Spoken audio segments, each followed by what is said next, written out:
Choisir la vie, comprendre, discerner et vivre selon Dieu. Famille, aujourd'hui nous allons faire quelque chose de très sérieux. Nous allons pas seulement lire un verset, nous allons entrer dans sa profondeur parce que la Bible n'est pas un livre de citations motivantes. La Bible est un manuel euh, de vie et un contrat spirituel, une révélation divine. Le verset que nous allons étudier aujourd'hui a été prononcé à un moment critique de l'histoire biblique, un moment où Dieu met la responsabilité spirituelle entre les mains de l'homme. Alors, ce verset se trouve dans le livre de Deutéronome, le chapitre 30, verset 19. Mais avant, nous allons faire une petite prière. Éternel mon Dieu, Père très saint, nous venons devant ta parole avec beaucoup de respect et humilité. Apprends-nous, permets à ce que nous puissions connaître ta parole et toujours permets à ce que nous puissions nous retrouver en tant que fils et filles et échanger, étudier la Bible. Ouvre notre intelligence, notre cœur et donne-nous non seulement la connaissance, mais la compréhension et la sagesse pour vivre ce que tu nous enseignes.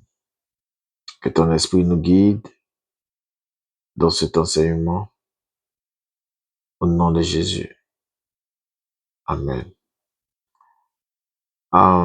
Deutéronome, nous allons lire le livre de ce verset de Deutéronome 30, verset 19. Je vais lire ça rapidement. Peut-être 2 ou 3 versions si le temps nous permet. J'en prends aujourd'hui à témoin contre vous le ciel et la terre. J'ai mis devant toi la vie et la mort, la bénédiction et la malédiction. Choisis la vie, afin que tu vives, toi et ta descendance. Je vais lire la version Lucigan, qui dit: j'en prends aujourd'hui à témoin contre vous le ciel et la terre. J'ai mis devant toi la vie et la mort, la bénédiction et la malédiction. Choisis la vie afin que tu vives, toi et ta postérité. Donc ici, le seul mot qui change, c'est de descendance à postérité.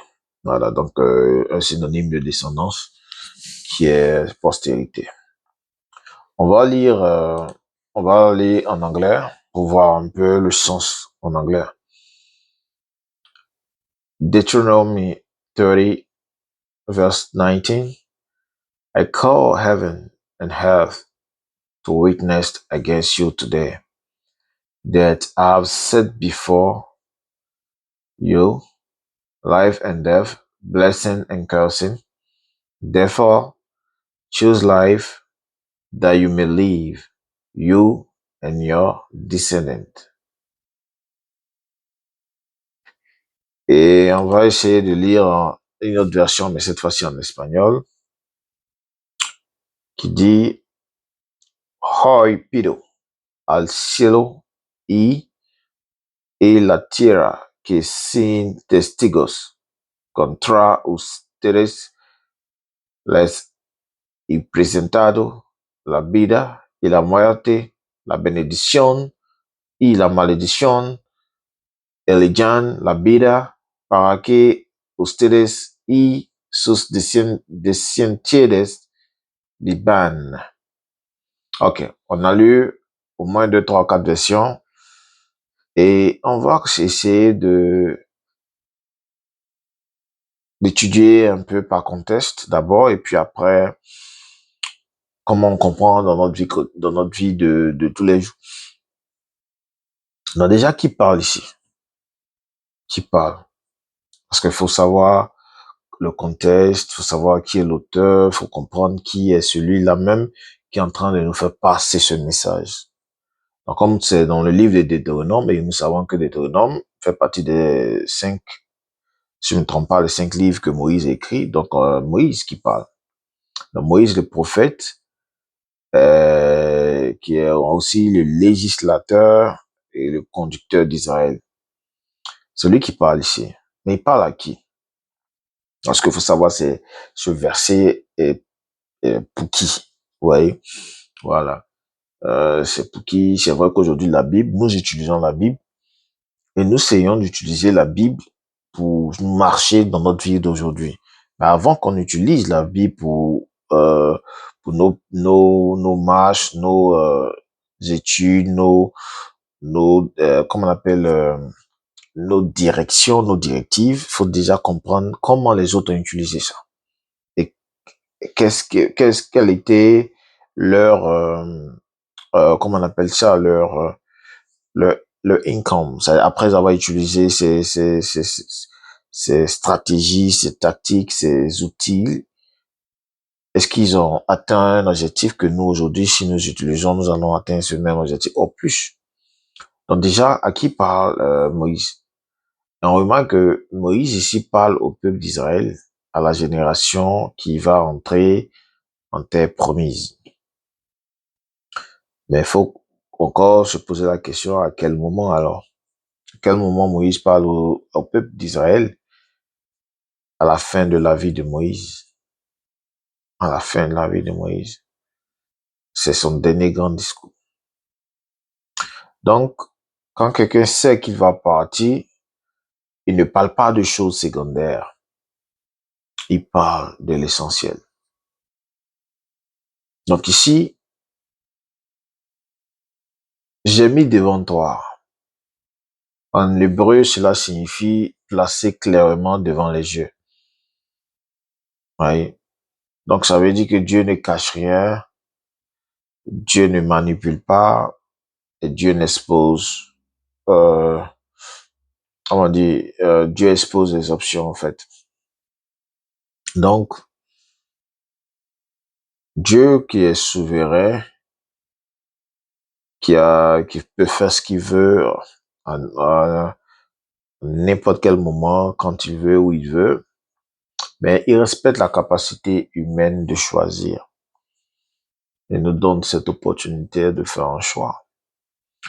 Donc la vie ici, dans la Bible que nous sommes en train de lire, la vie qui signifie en hébreu Chaim, euh, ne parle pas forcément du fait de respirer. Parce que quand tu respires, tu as la vie, quand ton souffle de vie s'éteint, tu meurs. Donc là, ici, on ne parle pas de respirer. Voilà. La vie biblique ici est égale à la communion avec Dieu. Communion avec Dieu, euh, alignement avec sa volonté, euh, obéissance à sa parole, la paix intérieure, fécondité spirituelle. C'est ça qui est la vie. Une vie où on, on respire spirituellement et aussi physiquement. Donc Jésus dira plus tard quoi? Qu'est-ce qu'il dira? Il dira que je suis venu afin que les brebis aient la vie et qu'elle l'ait en abondance. Donc la vie qui est là, c'est quoi? C'est la relation avec Dieu. Donc, nous avons déjà la définition de la vie. On sait qu'est-ce que la vie dans ce contexte, dans ce sens. Mais est-ce qu'on connaît la définition de la mort ici? La mort ici, c'est la séparation avec Dieu. La mort, c'est le compromis spirituel. La mort ici, c'est la désobéissance persistante. Et on peut dire aussi que la mort ici, c'est euh, la vie sans Christ. un cœur endurci. Et il y en a beaucoup qu'on peut prendre comme définition dans ce contexte de la mort. Donc, alors, on peut remarquer une chose très capitale et que je dois exprimer ici, c'est que on peut être vivant biologiquement et mort spirituellement. Donc, c'est quelque chose qu'on doit prendre en compte et beaucoup analyser. Mais il faut comprendre la bénédiction dans ce sens-là. Donc, la bénédiction, ce ne sont pas des sorts magiques. Vous voyez? Ce sont des conséquences spirituelles. Les choix spirituels produisent des résultats spirituels. Voilà, donc c'est la conséquence de ce qu'on a choisi, soit bénédiction ou malédiction. Donc, remarquez quelque chose de fondamental. Dieu ne choisit pas on va dire, Dieu ne choisit pas ta place, et Dieu ne choisit pas la place de ses enfants. Il nous dit ou il nous permet de choisir. Donc, un choix, c'est une décision volontaire, hein, qui entraîne une direction et des conséquences. Donc ici, Dieu nous permet de prendre d'avoir notre propre direction, de prendre notre route, aussi en sachant que cette route peut aussi avoir des conséquences. Euh, dans notre vie moderne actuellement, très concrètement, dans la vie quotidienne, choisir la prière est un choix capital, plutôt que l'inquiétude ou l'angoisse. C'est-à-dire, pendant les moments où nous avons des doutes, nous sommes dans, attaqués ou dans la souffrance, certains pourront prendre des choix de répliquer ou de combattre ou de faire tout par eux-mêmes. Mais là, Dieu nous permet de choisir la prière. Parce que il y a une conséquence dans la prière. Et ces conséquences, définitivement, bien évidemment, positives. Choisir la vérité quand quand, plutôt que le mensonge, au fait. Parce qu'il y a des cas où nous sommes obligés de mentir. Dieu nous dit de choisir la vérité. Voilà. Il n'y a pas de débat. Choisir la vérité quand, même dans des situations où tu dois mentir. Choisis le pardon plutôt que la vengeance. Ouais. Ça, c'est aussi très, très capital, très compliqué, très dur. Mais Dieu nous donne le choix. Qu'est-ce qu'on va faire si quelqu'un nous a vraiment blessés? Qu'est-ce qu'on va faire quand on a été vraiment attaqué? Ils nous ont tout pris, détruit. Est-ce que tu vas pardonner ou tu vas te venger? Si tu pardonnes, il y aura des conséquences. Si tu te venges, il y aura des conséquences. Quelles sont les conséquences que tu veux plus savoir? Dieu nous donne le choix, nous permet de choisir. Donc ici, même si, même quand il nous permet, il nous donne cette opportunité de choisir, il te donne la direction à suivre, qui est le pardon. Donc ce sont des choix de vie. Euh, dans la famille, par exemple, un parent qui choisit euh, de croire en Dieu influence une génération. Si tu es dans une famille où ton père prie, ton père aime Dieu, ton père lit la Bible, ton père parle de Dieu, ton père vit pour le Dieu, ça va influencer ses enfants. Et ses enfants aussi influenceront leurs enfants. Et c'est ça ce qui nous permet de dire que un parent qui choisit Dieu influence une génération.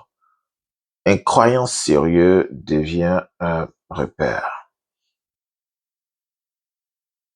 Un compromis aujourd'hui peut devenir une chaîne de demain. Donc, ici, la foi que nous avons est transmissible. Nous pouvons transférer à nos enfants des générations sur des générations.